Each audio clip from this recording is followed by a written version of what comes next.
This car has over 600,000 miles and was abandoned for over a decade. And I bought it to bring it back to life. In the last episode, I completely restored the suspension to original spec. But the exterior is bad, the interior is bad, and the motor needs work. This car is far from done.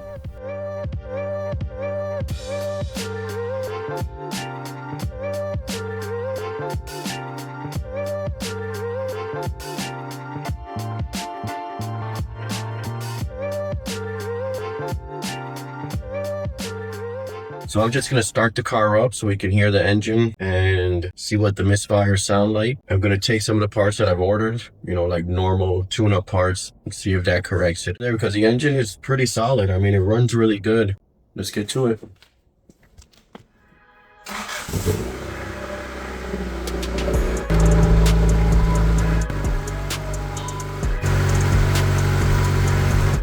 So on the previous video, I said there were no oil leaks on the car, but I do see some seepage right here. I'm pretty sure it's just from the distributor gasket. I'm not sure if I even mentioned that the last time. And I noticed that the intake pipe here doesn't even have a clamp. So luckily that didn't pop off, didn't suck in dirt for the 10-hour drive back to Orlando. During the startup, there was a rattle underneath the car, and you can see the heat shield here has a bolt, but it's missing the nut at the top, like this one over here, and it was rattling. So I just gently touched it with my foot and the rattling stopped. So I need to try to get that back in place there. So one of the first things I wanted to do was to change out the spark plugs, but for some reason I didn't order spark plugs. I mean, I can change out the cables, the wires, I could change out the distributor cap and rotor, and then I guess change out the spark plugs when they get here. Another thing I need to do is I need to repair the engine mounts and transmission mounts. So let's see what we do. So as you can see, the previous owner tried to make some ground wires here and here, back here. So I got some cheap grounding wires off of Amazon. They're a lot longer and wider than I thought, but I was playing with one here, and I guess if you kind of stretch it, it thins out, but we'll see. I'm gonna replace some of these and then probably do the distributor. I have to check out how to change that gasket in there, because if I can do that now, I'll just do that all at once. So here we go, 1, 2, and 3 straps done. So the 3 engine ground straps are done, at least the ones I can see. There's that one back there. Once the engine is cleaned up and running good, these little details, make the engine bay look a lot better. So let's go ahead and get these spark plug wires out. So the rubber boot on the bottom of this cable got stuck in here. Oh, there it goes, all the way to the bottom. We'll get that out later. We'll continue on, take distributor off, replace the O-ring, slap it back on. So here's the old distributor cap. It's got dirt inside. I'm not sure how that happened. The connections in there are all white, and this pin is kind of binding.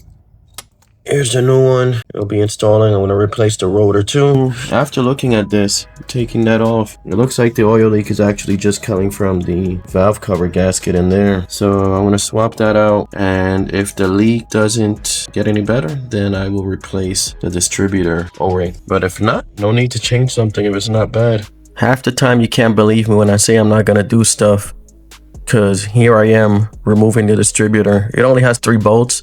The bottom one's the worst one to get out, but it's all doable. Good thing I changed my mind. You can see it was leaking from the bottom. I mean, it may or may not be leaking from the valve cover. Regardless, that's coming out anyway. All right, just go ahead and replace this O-ring and put everything back. You can see I marked where the distributor was lining up with the bolt hose there. And go ahead and put it right back and get it to close as ignition timing as possible.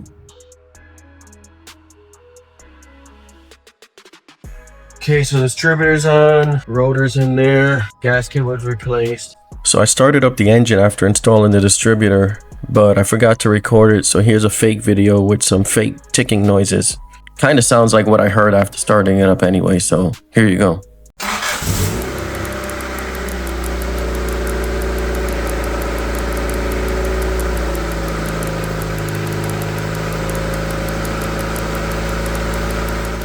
So after that restart, I'm not sure if before I replaced the gasket in the distributor, it was making a noise, but after restarting it, after replacing the gasket, I heard a rattling sound coming from the engine, and I couldn't figure out what it was. I thought it was probably a bad injector clicking or something, but then I put my ear up to the distributor, which is what I had just worked on. I can hear the rattle inside of here. So I went online, checked it out, and supposedly the bearing can go bad, but if it is going bad, there's a telltale sign where there's red dust inside the distributor, and as you guys saw inside the distributor cap, there was no red dust residue. Not to say that doesn't mean that the bearing is going out, but I did find another thread where somebody mentioned replacing the distributor cap and rotor, and the rotor was hitting the cap. So what I think I might do is go ahead and swap out the rotor that I have in there for this old rotor, which is probably the only good looking component that I saw when I took this all apart. I'll clean it up a little bit and then replace it and see if that removes the rattling noise. So it's time to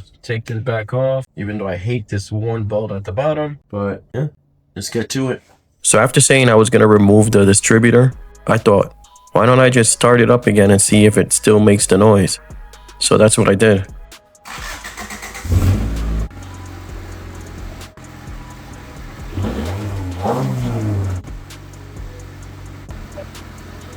Huh? So it sounds like the noise has gone away. I did read in the forum also that it's basically, like I said, the rotor hitting the cap points inside, and that it kind of wears it off really quick. So I guess it ran through it enough to stop the rattling noise. It's running great now. So I thought, why not go ahead and try to fix the shifter wiggling and slop that's in there. So I got this kit, polyurethane bushings, and I'll show you how sloppy it is right now, and then it doesn't look too difficult to replace, hopefully. Famous last words. And then we'll get this swapped out and kind of improve the shifter movement. All right, well, let's get to that. So as you can see, the shifter doesn't lean over on its own, but it does have a lot of play in it in neutral. And even if you put it into gear, that's in first. Look at that. There's like 2 or 3 inches of play in this thing. I got this kit, polyurethane bushings, and it stalls from underneath, so we have to get in there and replace this. So now that I'm down here, the piece of bushing that I purchased is this up here. And down here, it replaces this bushing here. But when I move this is pretty solid on here. What I do see a problem with is this right here.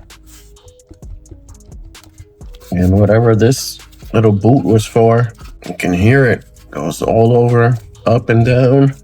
And then over here, it's really just wiggling in this little bracket here. You can see all the play it has.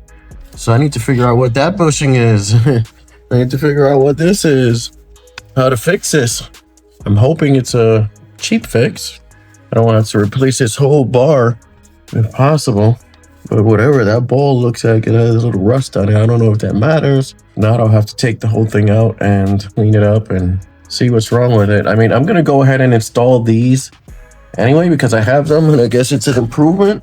But yeah, this is the problem for sure. I just need to figure out what part numbers I need to fix this. And here I am trying to figure out how to get this bushing out. Pretty easy, it only has 2 bolts. I really should have used a power tool, but you know, bushing came off really easy. Going back on, not so much. I tried a few times, got frustrated, and decided to move on.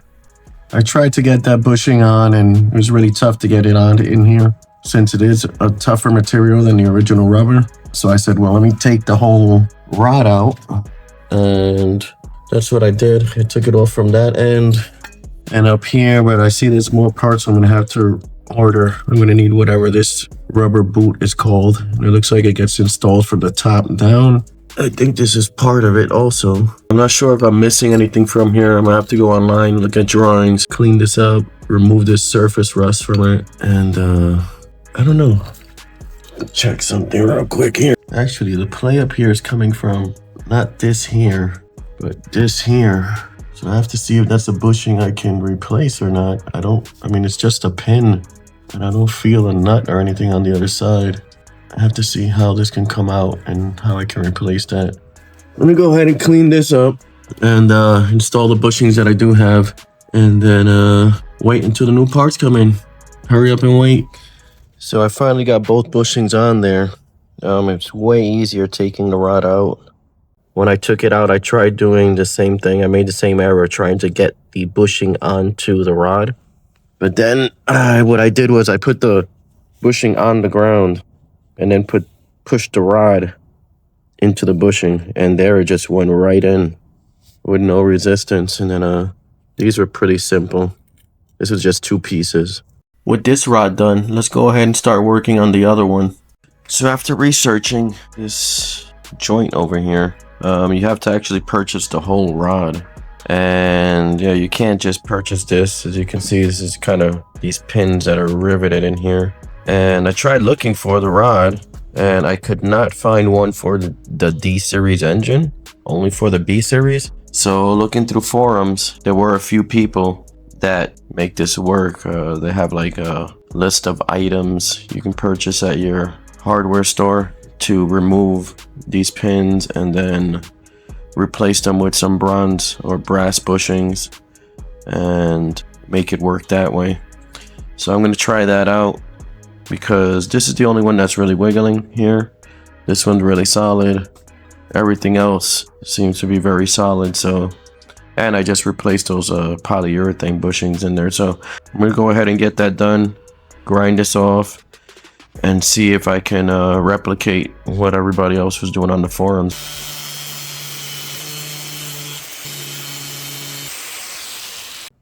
So I got the pin out.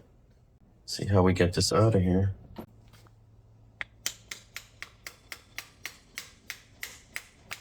The bushings inside, and I mean, they're not broken or anything. Not even these parts, they're not broken.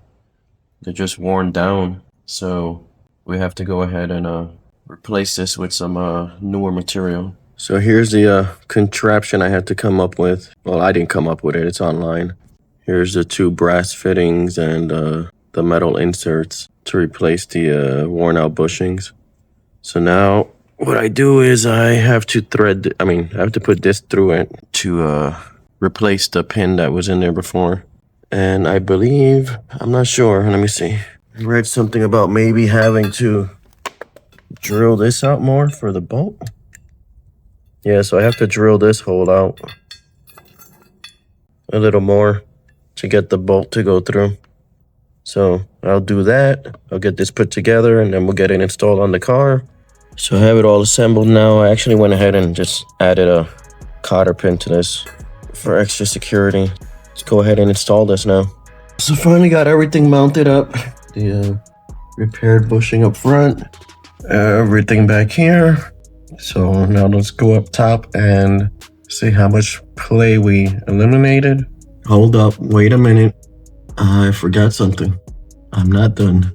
I did not install this bracket over the bushing. So I'll get that done now. Okay, the bracket's on, so I'll clean it up later. Now let's check if the shifter feels any better. Tighten this up a little bit more. I left it loose so I can still work on stuff underneath. I just needed it to hold everything in place. Yeah, it feels a lot better. Wow, look at this, look. Look at that, man. What a difference. Can't wait to shift this, wow. When I would drive it, it felt I was gonna miss third every time. Because you didn't know where it was at. You didn't know where third was at. You had to kind of guess. Wow. That feels real good. All right, guys, so that's it for this episode. Next time, we'll be digging into the valve cover, and we'll be doing the timing. And if we have any time for anything else, we'll be working on that also. So hope to see you next time. Please remember, go ahead and like, subscribe, comment. Let me know what you think, and I'll see you next time. And we'll work on what are we working on? I forgot what we're working on. And I hope to see you guys next time. I already said that.